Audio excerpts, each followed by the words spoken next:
Les gars, Shizo avec le recul c'est tellement une dinguerie. Comment la première fois qu'on a vu un épisode de ce truc là, on n'a pas été choqué. Genre là il y a un mec, il a une tête à s'appeler Brian, a racketté le goûter des petits au collège, et la nuit il se déguise en Chippy. Le pire c'est que les créateurs ils voulaient vraiment pousser le rage bait jusqu'au bout. Genre littéralement son prénom en anglais c'est mec. Et attention, me faites pas dire ce que j'ai pas dit. Si ça lui fait plaisir de se déguiser en skin du pass de combat, on est qui pour juger les gars. Non, ce qui me termine vraiment en fait, c'est de voir à quel point les gens ils se trompent sur ce dessin animé. Genre à chaque fois que je vois des gens en parler, ils sont comme ça. Purée, non mais enfin un dessin animé qui sensibilise les hommes à la masculinité toxique. Tu vas fermer ta gueule! Alors que je vous jure, ce dessin animé, il est 1000 fois plus misogyne que tout ce qui passait sur Gulli. Sa première arme déjà, c'est un rouge à lèvres laser. En plus, écoutez la voix qu'il prend quand il le dit.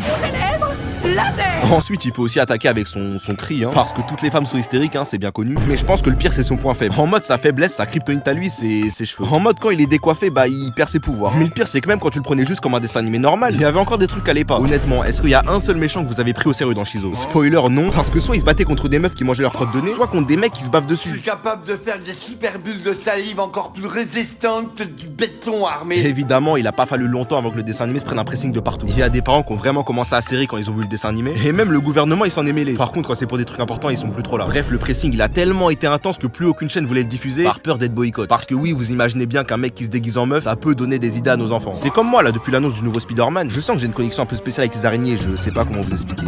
D'ailleurs, c'est très drôle que ce soit Shizo qui se soit mangé un pressing, alors qu'il y avait un dessin animé, il était 10 fois pire à ce niveau-là. On verra s'il y en a qui trouvent duquel je parle. En tout cas, il y a une vidéo qui sort dessus bientôt, donc